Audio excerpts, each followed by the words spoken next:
Le soleil se lève le matin et il se couche le soir sans jamais s'éteindre. Qui songerait à s'en étonner aujourd'hui?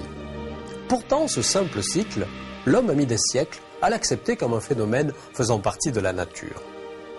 Le soleil est source de vie, parce qu'il délivre la lumière, mais il peut aussi apporter la mort. Alors les questions que l'on se pose à son sujet sont nombreuses. Pourquoi le soleil brille-t-il? D'où lui vient une telle énergie? S'éteindra-t-il un jour? Et si oui, serons-nous plongés dans les ténèbres éternelles? À cause de son omniprésence, les anciens Égyptiens adoraient le soleil, symbole de la puissance triomphante. Sous la forme du dieu Ra, il réussissait en effet à traverser les 12 portes de la nuit et à renaître chaque matin. Voici la légende du voyage du dieu Soleil telle qu'on l'a racontée en Égypte, il y a plus de 4000 ans.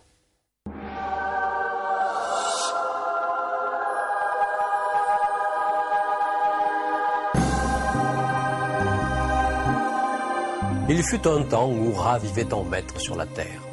Tant qu'il demeura jeune et vigoureux, personne ne remit en cause son pouvoir. Mais les années passèrent, et quand il devint trop vieux, tous songèrent à le remplacer. Profondément déçu par l'ingratitude des hommes, il décida de quitter la terre et de se réfugier loin de tous. Il demanda pour cela l'aide de Nout, la déesse du ciel. Et ce qui se passa fut tout à fait extraordinaire. La déesse Nout étira son corps et le ploya pour ne plus avoir de contact avec la terre que par l'extrémité des orteils et des doigts.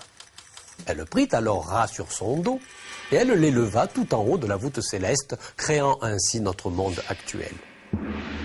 Un monde où le dieu soleil mène une vie immuablement réglée. Pendant les 12 heures du jour, Ra, couronné d'un ardent disque rouge, navigue sur l'océan céleste.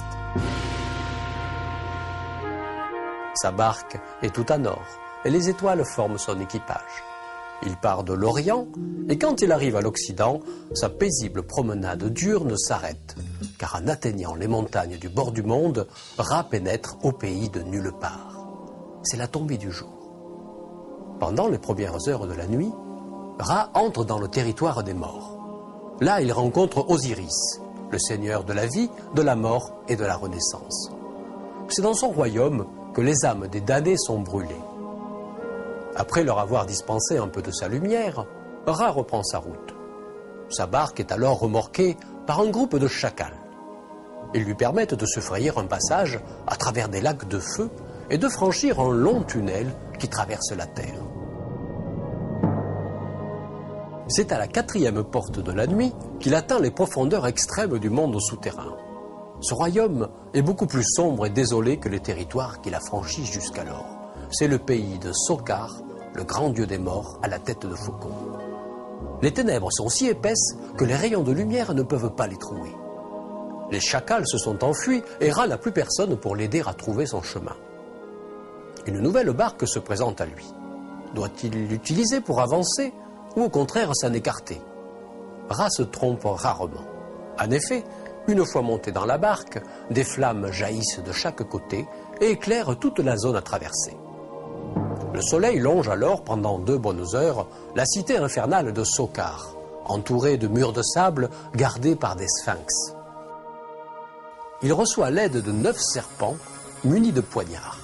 Ils ont pour tâche de le protéger en tuant ses ennemis et en découpant leurs ombres en morceaux. C'est au milieu de la nuit que Ra livre son combat le plus périlleux. Son ennemi mortel, Apophis, le serpent de la mort et des ténèbres, veut anéantir la lumière. À ses côtés, les agents du chaos sont de gigantesques scorpions. Face à de tels ennemis, le soleil utilise ses dernières forces pour enfin triompher. C'est à ce moment-là que la lumière commence à pointer à l'horizon. Parce que Ra est sorti vainqueur de ce combat mortel, tous les dieux du pays de nulle part se joignent maintenant à lui et l'aident à poursuivre son voyage en éliminant les derniers adversaires qui lui restent. Les rameurs propulsent sa barque vers les dernières portes de la nuit. Ils le guident vers l'horizon.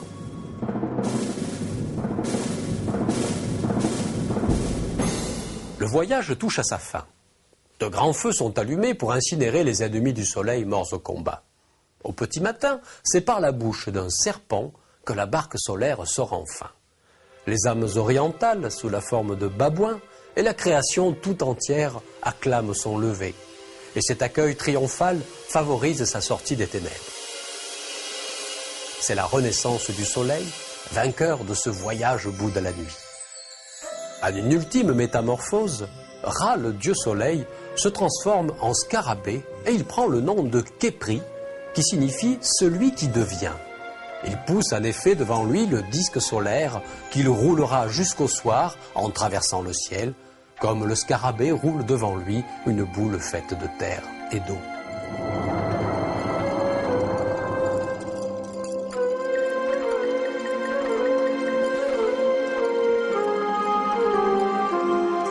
Les Égyptiens ne se doutaient pas que le voyage du soleil pendant les 12 heures du jour et de la nuit n'était qu'une illusion. C'est la rotation de la Terre sur elle-même qui explique le retour quotidien et régulier du soleil. Ils ne se doutaient pas non plus que le soleil, vénéré comme l'astre dispensateur de la vie, était de même nature que les milliers d'étoiles qu'ils pouvaient voir à l'œil nu. C'est même une étoile de taille bien modeste et banale, comme il en existe des milliards d'autres dans la Voie lactée. Mais cette étoile est située tout près de nous, à 150 millions de kilomètres de la Terre. Et cette proximité lui confère un rôle essentiel. Le jour et la nuit, le climat, la végétation et la vie, l'énergie, les télécommunications, bref, de multiples phénomènes et activités à la surface de la Terre dépendent entièrement du Soleil.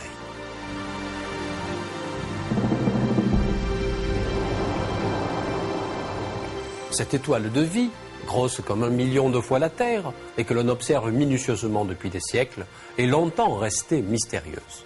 Ce n'est qu'au XXe siècle que les astronomes ont découvert quelle était la vraie vie du Soleil. Eh bien, le Soleil, c'est une sphère de gaz incandescent composée principalement d'hydrogène. Au centre, la température est très élevée, 15 millions de degrés. Elle permet le déroulement de réactions nucléaires qui réalisent la fusion de l'hydrogène en hélium. Cette fusion dégage une énergie rayonnante qui traverse les couches du Soleil et qui, parvenue à la surface, devient lumière.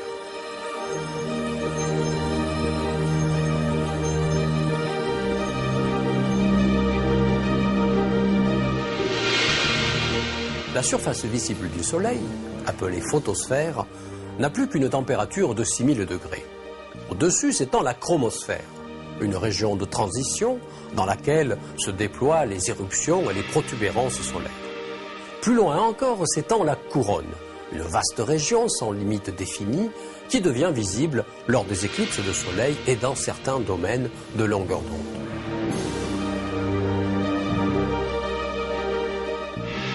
Bien que constituée de gaz raréfiés, la couronne voit sa température remonter à plusieurs millions de degrés.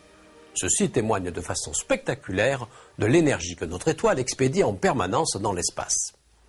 La sonde spatiale, baptisée SOHO, lancée en 1995, a été placée au point d'équilibre gravitationnel entre la Terre et le Soleil. Ces instruments, pointés en permanence sur notre étoile, nous font mieux comprendre comment elle vibre et comment elle vieillit. Car le Soleil vibre, il résonne même comme un tambour. Le son qu'il produit est très bas. Sa vibration principale ne se répète que toutes les 5 minutes. Des bulles de gaz naissent à 200 000 km de profondeur et remontent à la surface. Et quand elles éclatent, c'est un peu comme si on écoutait la sortie de tuyaux d'orgue.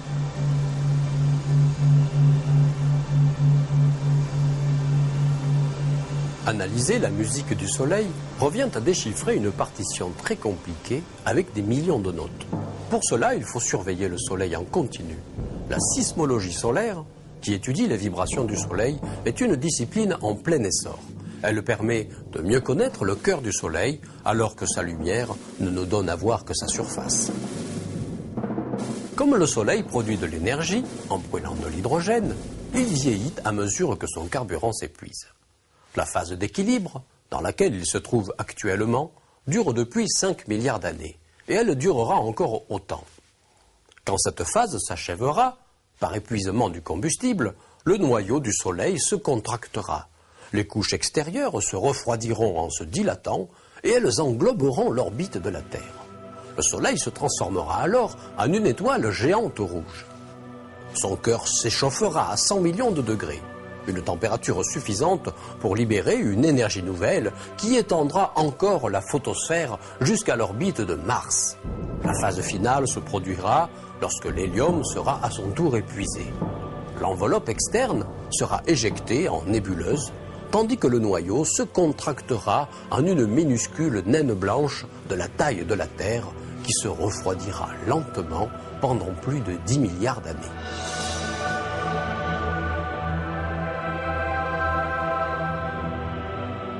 Ainsi, le destin de la Terre est profondément lié à celui de notre étoile. Lorsque le Soleil se mettra à gonfler, faudra-t-il quitter notre planète à bord de chaloupes spatiales pour émigrer vers d'autres mondes plus cléments? Certains chercheurs ont proposé de transformer la Terre elle-même en fusée pour lui faire quitter sa trajectoire. Pour cela, il faudrait équiper la Terre d'un gigantesque propulseur installé par exemple en Antarctique. Science-fiction bien sûr, mais peut-être réalité du futur. Alors souvenez-vous, les Égyptiens croyaient que le Soleil accomplissait chaque nuit un dangereux voyage sur une barque et ils se réjouissaient chaque matin de sa réapparition.